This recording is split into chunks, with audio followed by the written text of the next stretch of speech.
Today, I'm going to talk about the 2 actions that you must perform to beat sex and porn addiction. Welcome, everybody. My name is Craig Pera, the host of this podcast, Sex Afflictions and Porn Addictions, and also founder of the Mindful Habit System. For the past 10 years, my company, with me at its helm, has been helping men overcome the challenges surrounding compulsive sexual behavior.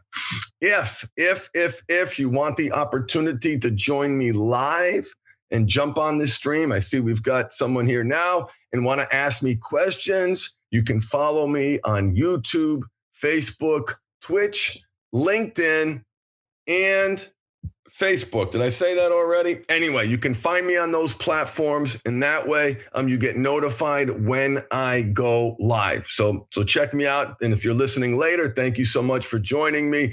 Very, very important topic today. And I want to start with the premise. I want to start with the foundation that the condition that we are treating is in the body. What I mean by that is, because it's in the body, we need a body solution. Because it's in the body, we need a body solution. And to unpack that a little bit, we, sex addicts and porn addicts, are completely disconnected from our bodies, right? This is not the condition of someone emotionally regulated, someone who is integrated, someone who is emotionally intelligent, someone who is in control of their body. No, we have lost control, and often that loss of control impacts the lack of exercise that we do and the poor food choices that we make. So let me say it again. If you are struggling with compulsive sexual behavior of any kind, remember this: it is in the body and you need a body solution. For my brothers and sisters joining me live, if you have any questions, put them in the chat and I'll do my best to answer them as we continue the broadcast. So it's in the body. You need a body solution. That is a bit contrary to the primary way in which sex addiction and porn addiction is treated, with 12-step meetings and talk therapy. Those modalities, the communication that comes with meetings and talk therapy, are incredibly valuable. Let me be abundantly clear on that. This is not suggesting for a second that those things aren't critically important. You have to talk about this problem. But what I'm here to tell you is that talking about this problem is not enough, because we are treating a physiological condition. When you get triggered, that is a physiological condition. That fear-based response, when you experience stress or anxiety, that is a physiological condition.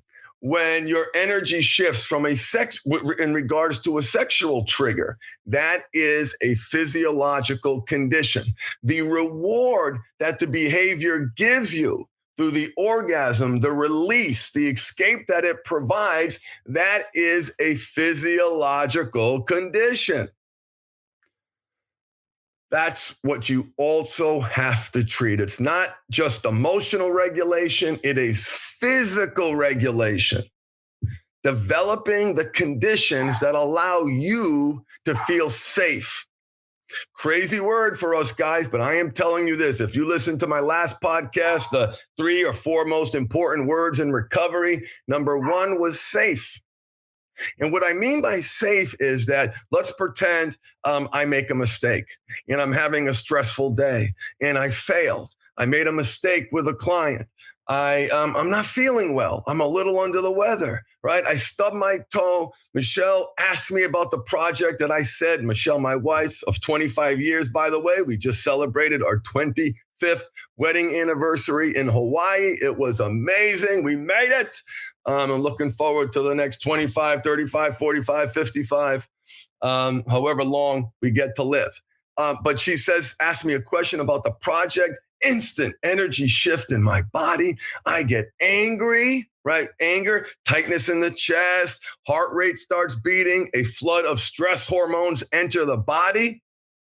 That's a physiological condition. And even understanding exactly why I react that way and how I'm projecting mother onto my wife, how I'm projecting control onto my wife, how when she asked me that question, I felt like a little child and she was controlling me. And there's all sorts of reasons that intellectually I know why I reacted that way.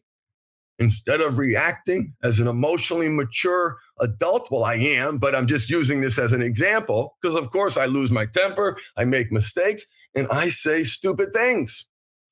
But here's the difference. The difference now is that when I experience that energy shift in my body, I am now able to it's like an alarm bell. Your triggers become your gifts. Your triggers become your radar. Your triggers become your early warning detectors that you are off and that a need is not being met. So my response, the feeling in my body regarding that response, the snappy tone, tightness in the chest, I feel it. I've experienced so much stress in my life. I developed early onset Barrett's esophagus, and essentially the acid is rotting out the throat. That has a high chance of leading to esophageal cancer. So I got to get one tube going up the butt, one tube going down the throat every 5 years. I have to do that. I've been doing that since I was 30. So I feel that like right in that place where that burning is permanent, right? Instant. That's my cue to stop. That's my cue to back off. That's the trigger to take a breath. That's the trigger to close my mouth. That's the trigger to engage in some physical activity. I have tools to emotionally and physically regulate. And I'm sharing that with you guys because people think of this journey too much as I'm done. I'm no longer doing the work. What happens to everybody, right? Everybody who slips and fails stops doing the things that make them successful.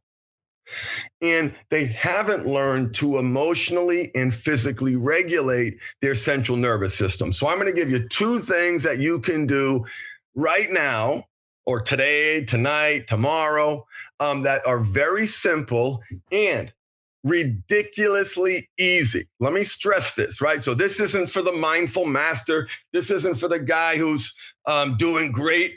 This isn't for the guy who's acutely aware of his body and how it reacts and how he feels safe and how he feels unsafe. This is for the guy who is very reactive. This is the guy who does not have control over his body.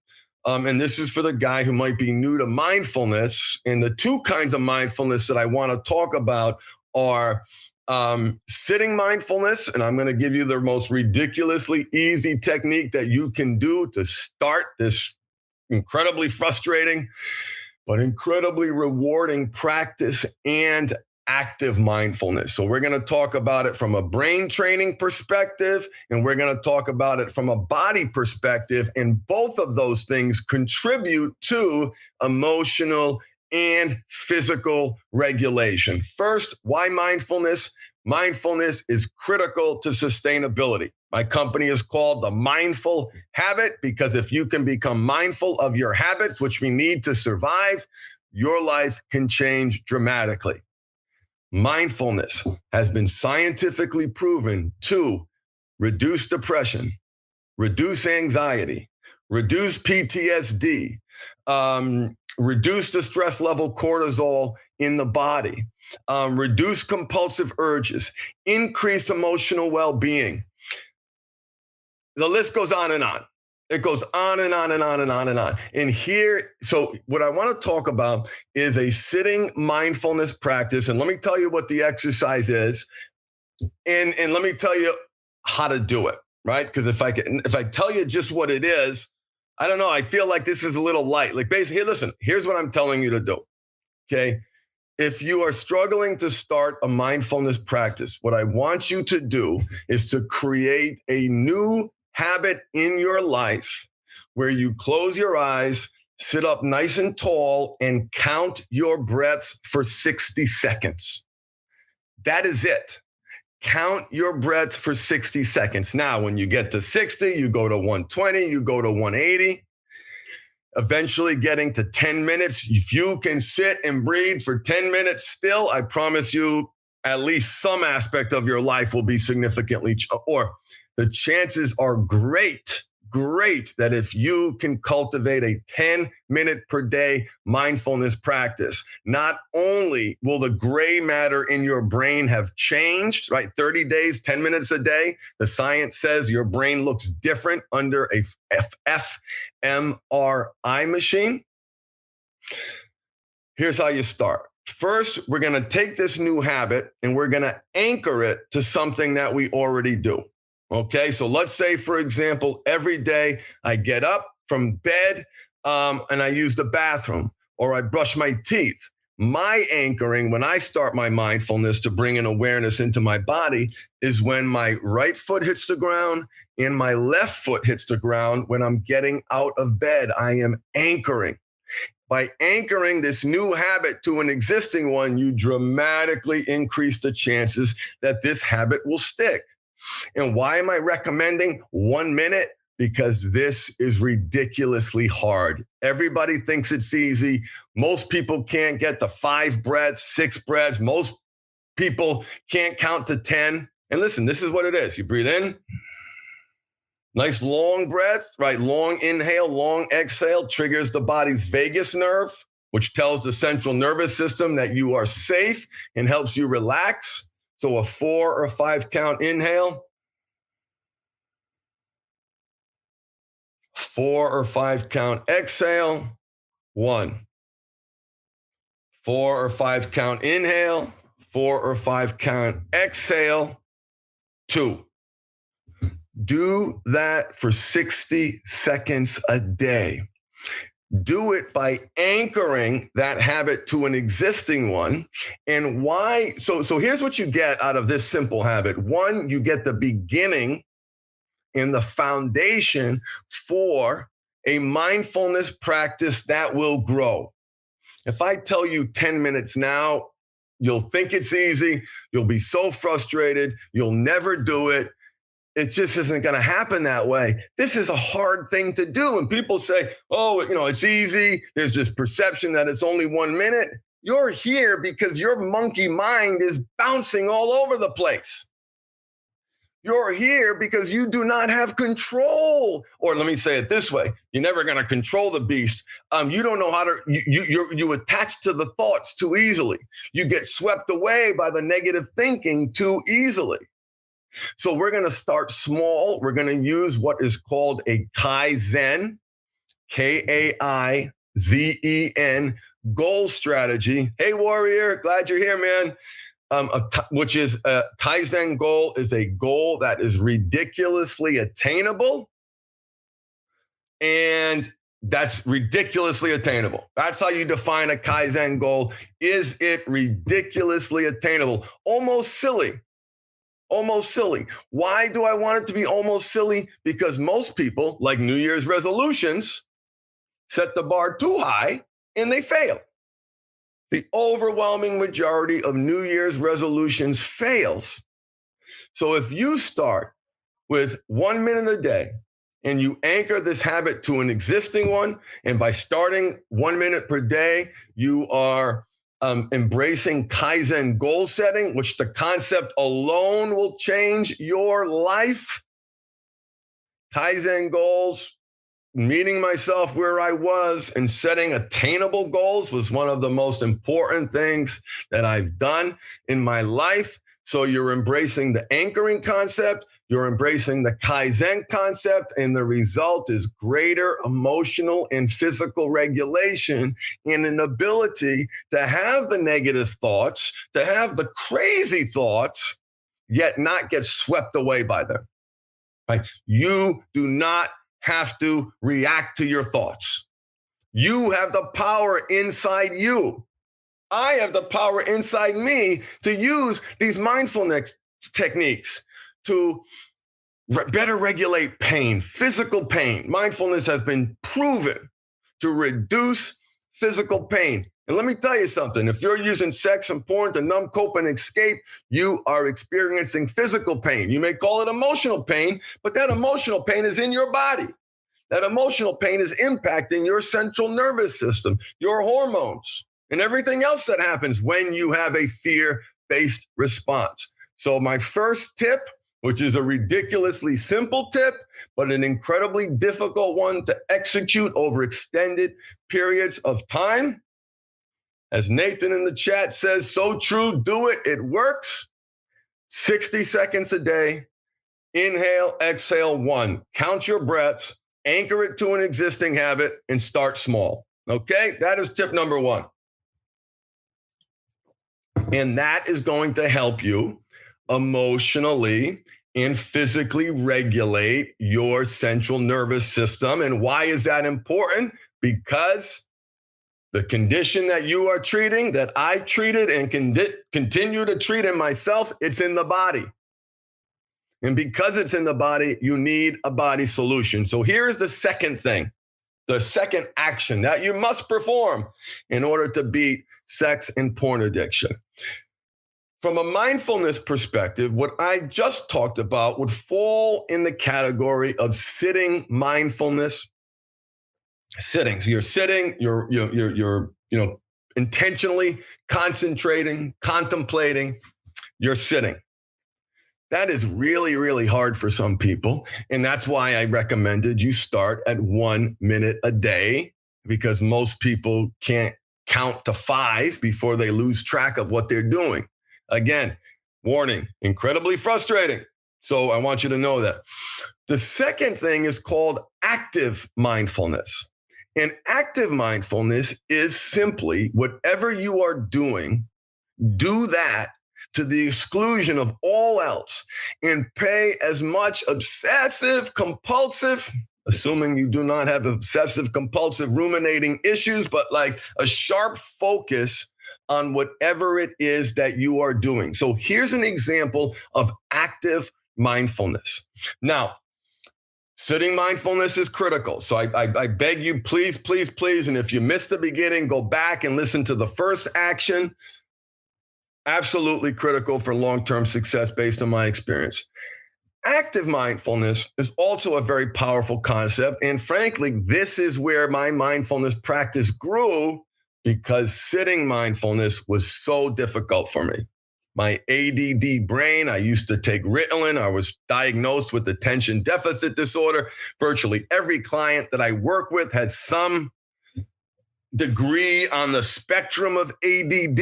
And I think it's a natural thing for us guys, for our heads to be bouncing all over the place. There's studies that suggest it's a evolutionary protective attribute that kept us alive at one point in time.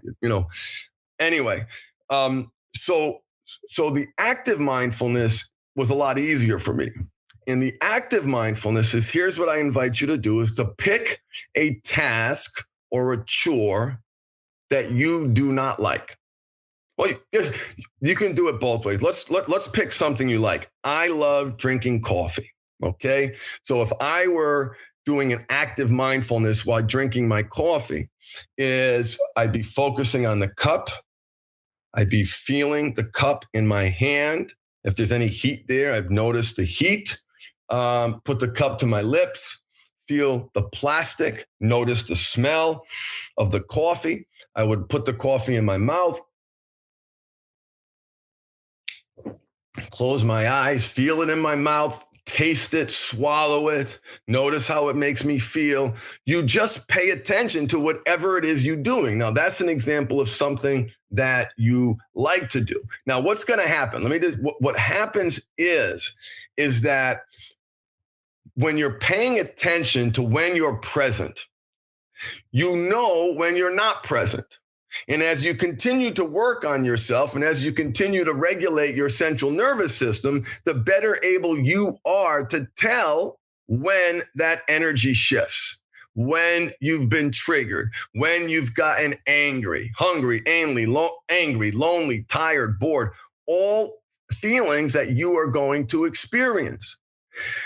But if you have a baseline of what presence is, and what it's like to be in the moment and not be bouncing all over the place and have your mind fear of the past, fear of the future, through this active mindfulness, you will accomplish a lot. It is often the foundation of a mindfulness practice for guys who have a difficult time with the sitting mindfulness. So here's another technique, is to pick a chore that you do not like. I don't know what the heck it is, man, but I got issues around doing the dishes. There was an injury as a child doing the dishes that resulted in some stitches from a traumatic event when I was a kid. There was the feeling of never being good enough in the dishes that I washed.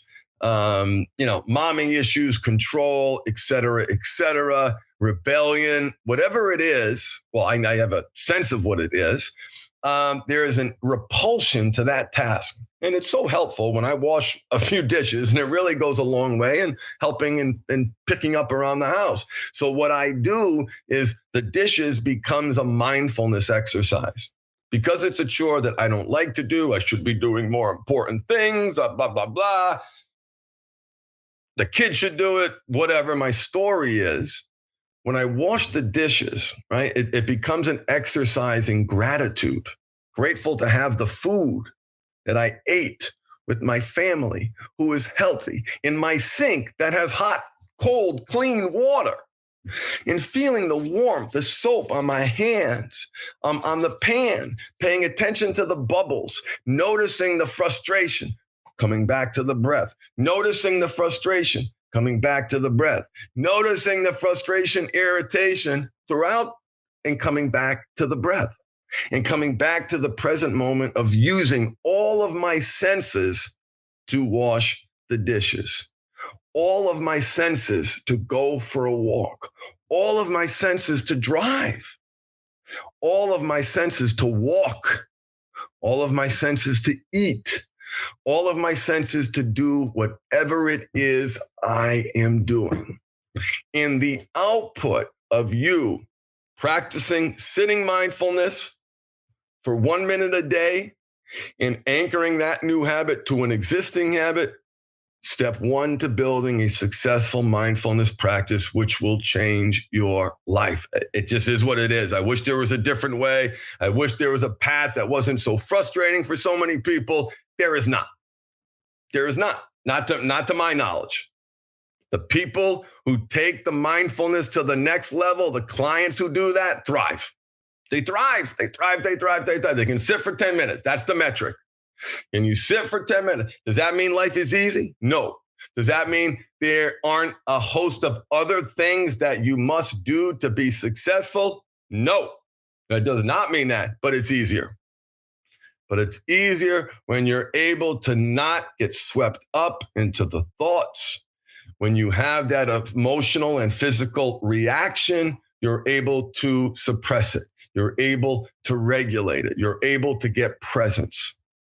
In the two ways that are going to help you do that is, one, a sitting mindfulness practice, and my recommendation of counting your breath for 60 seconds a day. And number two, active meditation, which all it means is whatever you're doing, pay attention to whatever it is you are doing. Your mind drifts away, bring it back. Your mind drifts away, bring it back. Don't get frustrated. That's part of it. Don't get frustrated. That's it. That's the exercise. Mind drifts away, bring it back, right? You do not have to be defined by your thoughts. In fact, when you practice mindfulness enough, you learn this crazy reality. And I'll just put it out there as we wrap up today. Anybody have any questions, put them in the chat. You are not your thoughts. The heck does that even mean? That sounded preposterous to me. Preposterous to me when I first heard that. Like, what the heck is that mumbo jumbo baloney? It's true. It's true. And the science around mindfulness absolutely tells us that. Not your thoughts, but if that sounds completely far-fetched, don't worry. Start small. 60 seconds of mindfulness, counting your breathing every day. One mindful activity per day will move you towards that goal of better emotional and physical regulation. Thank you for listening to Sex Afflictions and Porn Addictions. And if you are struggling, and if you want a discount, use the coupon code podcast for our budget-friendly core training option that includes a weekly webinar where you get the opportunity to ask me questions. And when it's a fit, that ability dramatically accelerates my client's recovery. Just like boosters on it, right? And help it stick, okay? So use the coupon code podcast. It's on the website, themindfulhabit.com. It's our core training, budget-friendly webinar program. It is 16 weeks with a weekly webinar that gives you access to me if you're struggling and if you need more help. Thank you so much for listening. Embrace your power of choice and feed the right wolf inside you by practicing mindfulness. Thanks for listening, everybody. Have a great day.